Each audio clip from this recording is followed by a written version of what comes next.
So this is a video that's going to go over 5 tips for the Spark.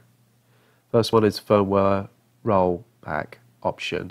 So basically on the top right there's a triple line icon there. You do need to be connected to your drone when you do this, but you hold it down for about 3 to 5 seconds and then you get presented with a screen. Then you see a bunch of numbers that relate to the firmware. You just tap on that and then that opens up a box and gives you options for the firmware that you can roll back to. So right now, at the time of this recording, there's only 2 options there. I just updated it, and you can roll back to a former version if you're not happy with the current one you've got. Second tip is mid-air catch. You don't need the drone to land in your hand. You don't need to wait for that to happen. You can grab it out the air. I have seen a video online that was a little bit more aggressive with this technique, and that was grabbing it and simply twisting it upside down.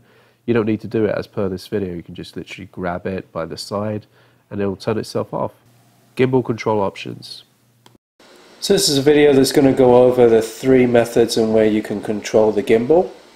So the first one is the one that everybody knows about, and that is just enabling the pitch roll here to be modified by your actual phone itself.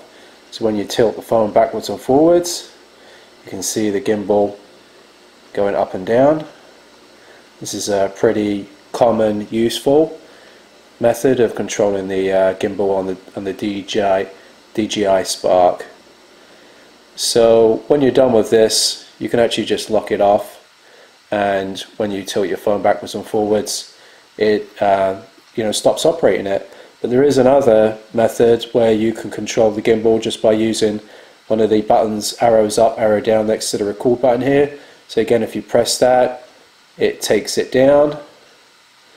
You can keep pressing it, and if you want to press it up, you can hold it down. It does a smooth as well.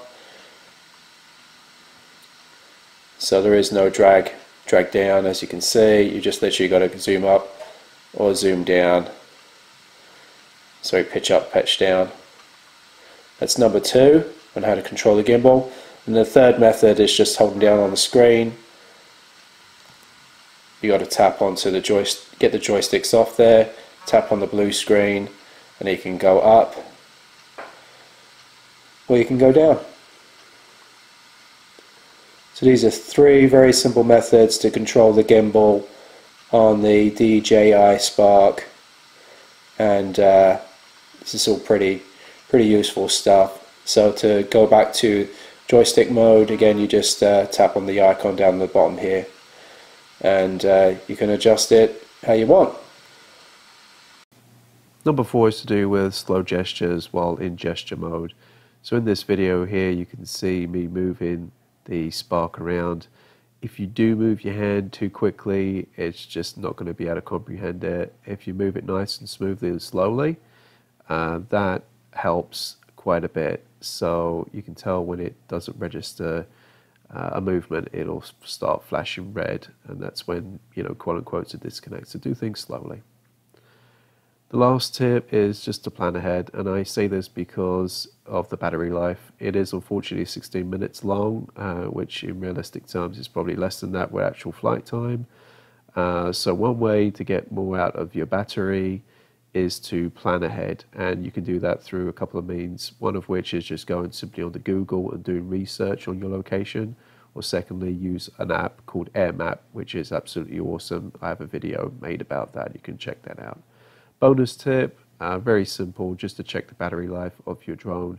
You just do a single tap and it'll tell you what the life is for your present battery charge.